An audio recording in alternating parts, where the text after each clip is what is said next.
नमस्कार विद्यार्थी मित्रांनो, स्वागत आहे तुम्हा सर्वांचं अभ्यास गुरु या चॅनलवर. विद्यार्थी मित्रांनो, पोलीस भरतीमध्ये उच्च न्यायालय आणि सर्वोच्च न्यायालय यावर 100% एक तरी प्रश्न असतो म्हणजे असतोच. म्हणून या व्हिडिओमध्ये आपण सर्वोच्च न्यायालय आणि उच्च न्यायालय यावर आधारित 20 प्रश्न पाहणार आहोत. हे सर्व प्रश्न पोलीस भरतीमध्ये वारंवार विचारले गेले आहेत. पहा, या ठिकाणी प्रश्न पहिला आहे. भारताचे सर्वोच्च न्यायालय खालीलपैकी कोणत्या ठिकाणी आहे? तुमच्यासाठी वेळ आहे 5 सेकंद. तर विद्यार्थी मित्रांनो, या ठिकाणी योग्य उत्तर आहे नवी दिल्ली. लक्षात ठेवा, भारताचं सर्वोच्च न्यायालय नवी दिल्ली या ठिकाणी आहे. हा प्रश्न 20 वेळापेक्षाही जास्त वेळा पोलीस भरतीमध्ये विचारला गेला आहे. पुढील प्रश्न पहा. सर्वोच्च न्यायालयाच्या न्यायाधीशांची नियुक्ती कोण करतात? प्रश्न महत्वपूर्ण आहे. विचार करून या प्रश्नाचं उत्तर द्यायचं आहे. सर्वोच्च न्यायालयाच्या न्यायाधीशांची नियुक्ती कोण करतात? विद्यार्थी मित्रांनो, योग्य उत्तर आहे राष्ट्रपती. लक्षात ठेवा, सर्वोच्च न्यायालयाच्या न्यायाधीशांची नियुक्ती राष्ट्रपती करतात. पुढे पहा.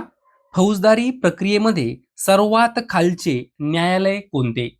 फौजदारी प्रक्रियेमध्ये सर्वात खालचे न्यायालय कोणते? तर या ठिकाणी योग्य उत्तर आहे न्यायदंडाधिकारी न्यायालय.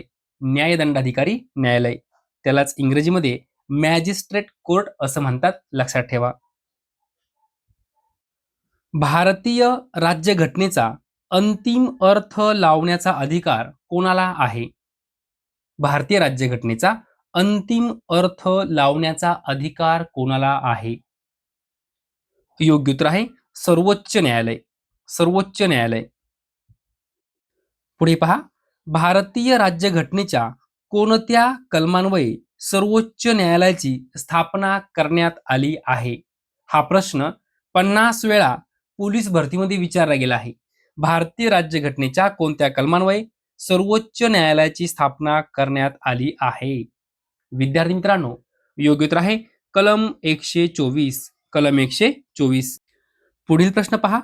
ग्रामस्तरावर तंटे सोडवण्यासाठी डॅश डॅश व्यवस्था असते. कोणती व्यवस्था असते? पर्याय पहा. विद्यार्थी मित्रांनो, ग्रामस्तरावर तंटे सोडवण्यासाठी न्यायपंचायत किंवा ग्राम न्यायालय असते. लक्षात घ्या, ग्रामस्तरावर तंटे सोडवण्यासाठी न्यायपंचायत किंवा ग्राम न्यायालय असते. पुढे पहा. जिल्हा न्यायाधीशांव्यतिरिक्त इतर न्यायिक सेवांमधील व्यक्तींची नियुक्ती कोणामार्फत केली जाते? प्रश्न व्यवस्थित वाचा. काय विचारला आहे? प्रत्येक शब्द व्यवस्थित वाचा. जिल्हा न्यायाधीशांव्यतिरिक्त म्हटलेला आहे. इतर न्यायिक सेवांमधील व्यक्तींची नियुक्ती कोणामार्फत केली जाते? तर या ठिकाणी योग्य उत्तर आहे राज्यपाल. राज्यपाल. पुढे पहा. यतो धर्मस्ततो जयः. यतो धर्मस्ततो जयः हे कोणाचे ब्रीदवाक्य आहे? तर या ठिकाणी योग्य उत्तर आहे सर्वोच्च न्यायालय. यतो धर्मस्ततो जयः हे ब्रीदवाक्य सर्वोच्च न्यायालयाचं आहे. भारतीय न्याय व्यवस्थेचे स्वरूप कसे आहे? भारतीय न्याय व्यवस्थेचे स्वरूप कसे आहे? योग्य उत्तर आहे एकेरी व एकात्मक. एकेरी व एकात्मक. उच्च न्यायालयातून सर्वोच्च न्यायालयात अपील करण्यासाठी कोणाची परवानगी आवश्यक असते? उच्च न्यायालयातून सर्वोच्च न्यायालयात अपील करण्यासाठी कोणाची परवानगी आवश्यक असते? विद्यार्थी मित्रांनो, उच्च न्यायालयाची परवानगी आवश्यक असते.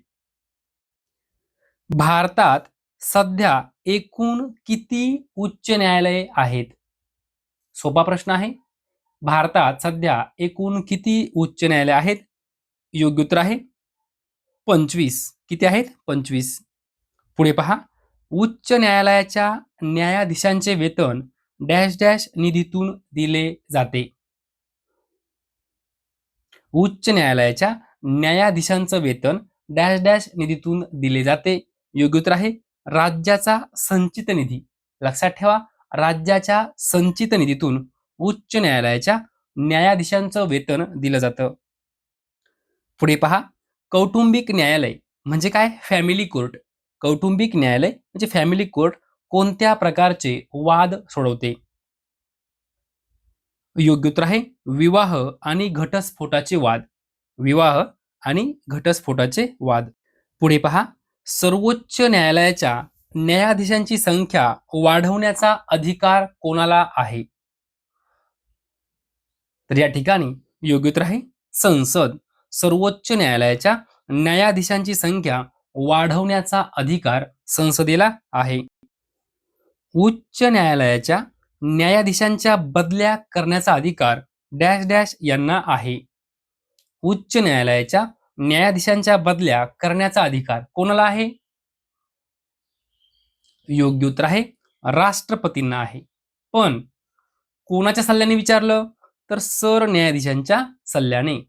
लक्षात ठेवा, आपल्याला प्रश्न कसा विचारला आहे तो व्यवस्थित वाचायचा आहे. उच्च न्यायालयाच्या न्यायाधीशांच्या बदल्या करण्याचा अधिकार कोणाला आहे? राष्ट्रपतींना आहे. जर असा प्रश्न विचारला गेला की उच्च न्यायालयाच्या न्यायाधीशांच्या बदल्या करण्याचा अधिकार राष्ट्रपतींना आहे, खालीलपैकी कोणाच्या सल्ल्याने? असा प्रश्न येऊ शकतो. तर सरन्यायाधीशांच्या सल्ल्याने. पुढे पहा, जेव्हा राष्ट्रपतींना कायदेशीर सल्ला हवा असतो तेव्हा ते कोणाकडे विचारणा करू शकतात? विचार करा आणि उत्तर सांगा. जेव्हा राष्ट्रपतींना कायदेशीर सल्ला हवा असतो तेव्हा ते कोणाकडे विचारणा करू शकतात? तर या ठिकाणी योग्य उत्तर आहे सर्वोच्च न्यायालय. सर्वोच्च न्यायालय. पुढे पहा, भारतातील सर्वात जुने उच्च न्यायालय कोणते? भारतातील सर्वात जुने उच्च न्यायालय कोणते? योग्य उत्तर आहे कलकत्ता उच्च न्यायालय.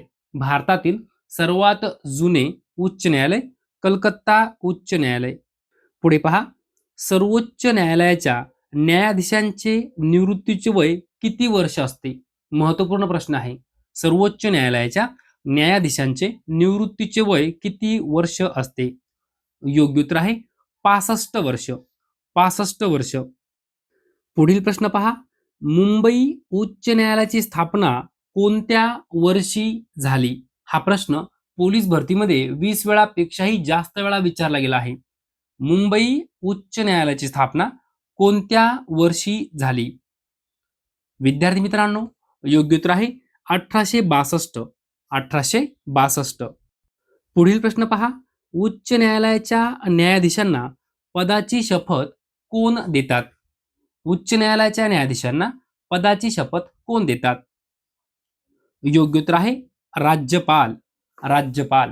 विद्यार्थी मित्रांनो, अशा प्रकारे या व्हिडिओमध्ये 20 प्रश्न आपण पाहिलेले आहेत. हे 20ही प्रश्न वारंवार परीक्षेमध्ये विचारले गेले आहेत. लिहून ठेवा, तोंडी पाठ करा. ओके. विद्यार्थी मित्रांनो, जर तुम्हाला हा व्हिडिओ आवडला असेल तर नक्की एक लाईक करा, शेअर करा, सबस्क्राईब करा. धन्यवाद.